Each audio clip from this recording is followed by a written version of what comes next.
What's up, YouTubers? Welcome back to my channel. If you're new on my channel, please go ahead and hit that subscribe button. If this video was helpful or you like this video, please go ahead and give it a thumbs up. In today's video, we're going to be doing a brake job on this 2002 Ford Ranger pickup truck 4x4.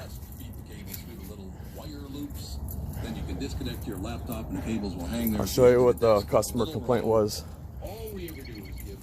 It's the right side wheel. Take a gander at that rotor. A lot of grinding. So I already got it jacked up. Safety jacks.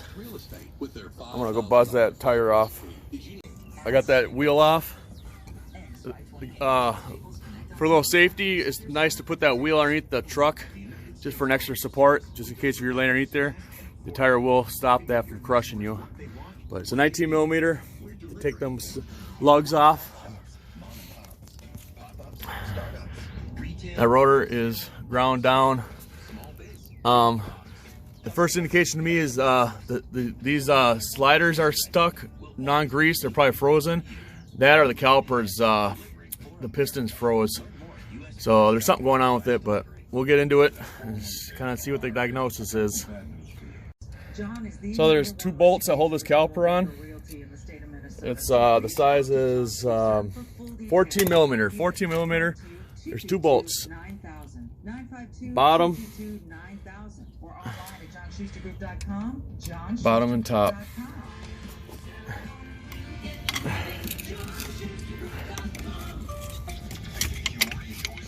Take a screwdriver, pry that back. And don't, when you take this off, don't let it try to slam, because of the weight of the caliper will could break this brake hose I meant. Take an inspection. I don't know what's going on with these brakes.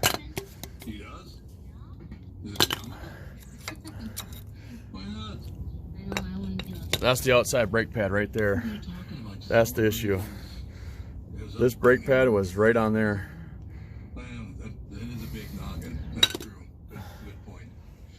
Now we got that one's loose. That one's loose. So both sliders are loose. We will take them apart and grease them. I'll show you that down the road here. Next thing I'm gonna do is inspect these dual pistons right here. Okay, this is how I've been doing this for years, is lubricating these pistons, these dust boots right here. You take a little pick and you just open that up. You can rotate that, kind of get at an angle. Then you spray some lubricant oil in there. I use JB80. Very expensive, but very good. But any lubrication will work on doing this. And then what I do next is I got two C-clamp vice grips, which I highly recommend, but an old-fashioned screw C-clamp will work. For this, you can feel it collapse. Okay, this is how it sets. It looks like it's when it's set up. The first one just holds it so it don't push out. You don't want that piston to come out, because if you only do one at a time, that one piston will come out on you. So we're gonna screw this in and collapse it. We'll see if it goes in. So as you can see, this piston collapsed really nice and smooth. So then once that is collapsed, you just leave that C-clamp vice grip on this one, and then we go down to this one, and we start cranking this in and seeing how the second piston goes in. All right, they both collapsed. This one went in a little bit. This was a little bit stickier than the first one I did.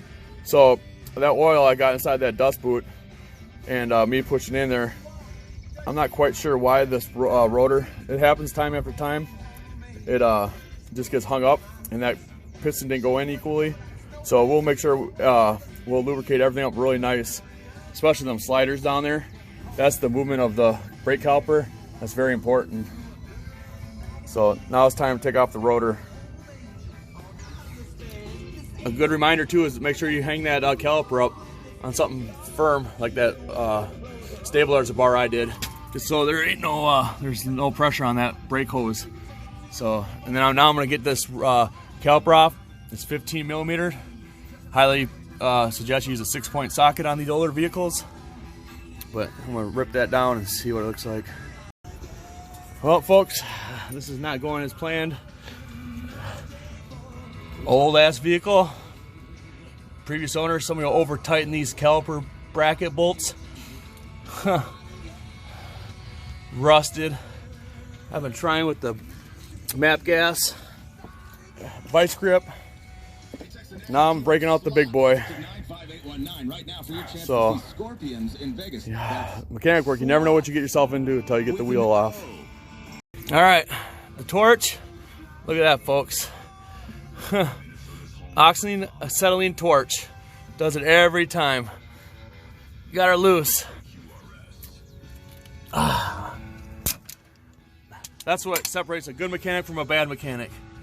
The proper tools to use. The bad mechanic over tighten them caliper bracket bolts. I had to break out the big boy. Get you some of that. At least we got it off. Now we can replace that bolt and continue on. Woo!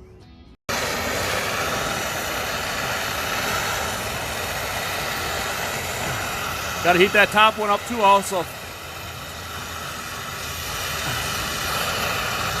Minnesota vehicles, man, I tell ya.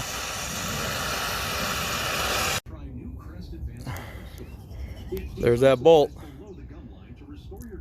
Looks like somebody put some Loctite on here. You don't need to Loctite those, folks. Just get them a nice snug. Just the caliper bracket. It's nothing super crazy. You know, that's overkill right there, folks.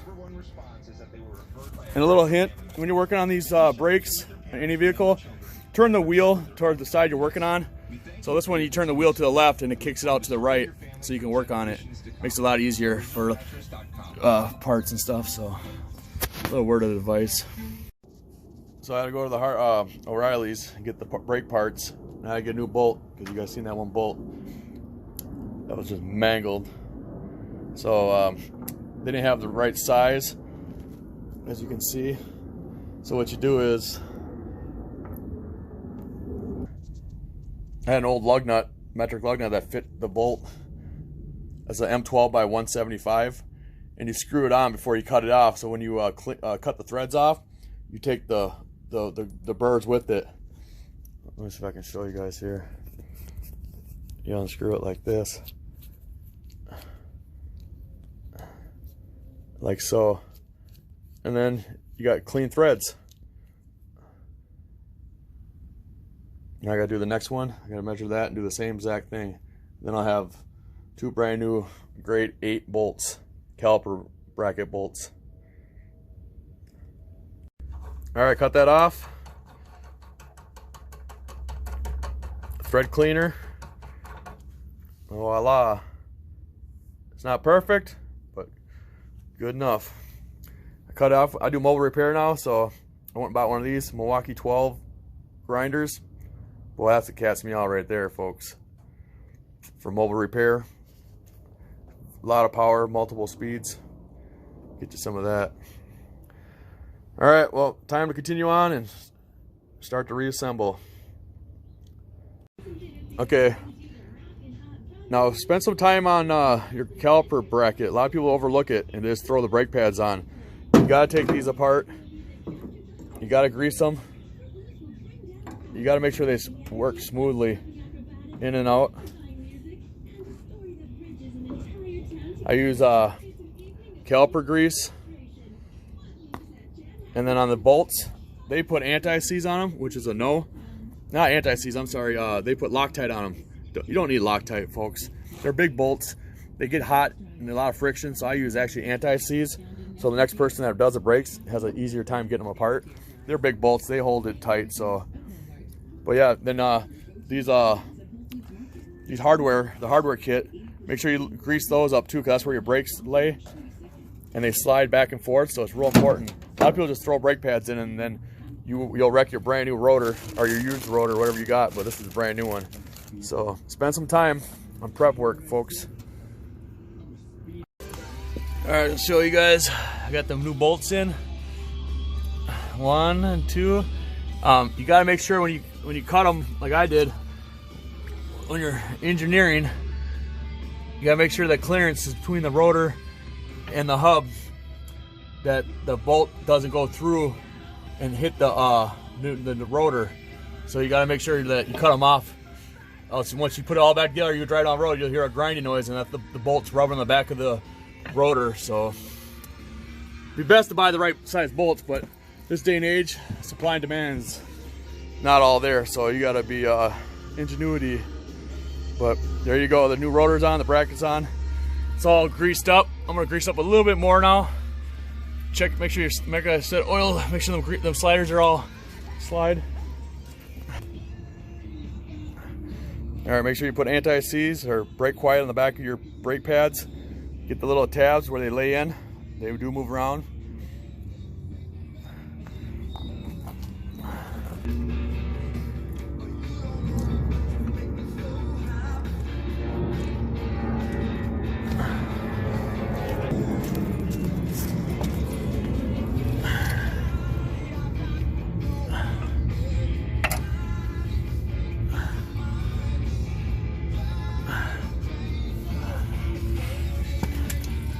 There's the new brake pads, new rotor.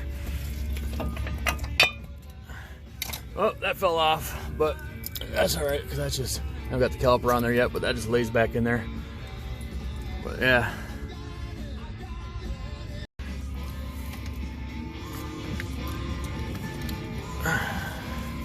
When you put this caliper on, make sure this flat part of the slider right here, there's a flat part on these sliders. They go on the flat part of the caliper. See that flat spot? Let me get a screwdriver. Right there, that's a flat spot. And it's got to match up with the flat spot of that on both, on the top and bottom too. I don't know if you can see that kind of, but that one's rotated out. There it goes. You'll feel it drop in too. And then when you put the bolt in, you got to really watch it, because it will spin on you when you put the bolts on.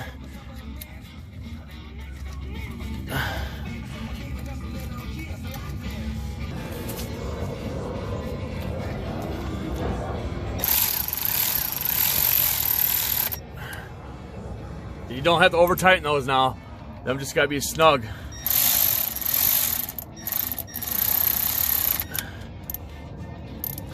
Always hand tighten everything nice and snug. Double check your work.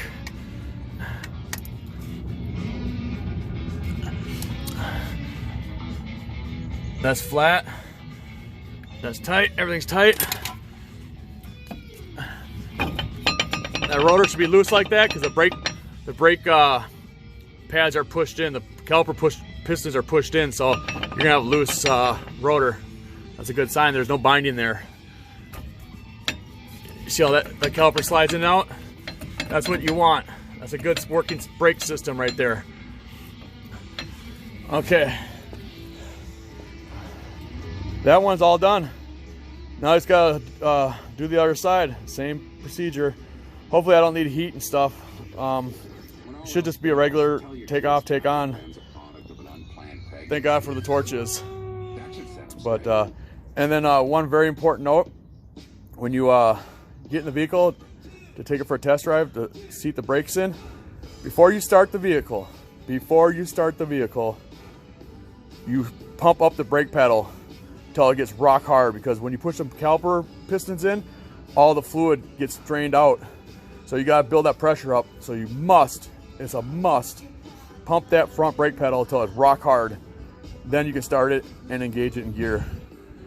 So, well, there you got my brake job on my 2002 Ford Ranger.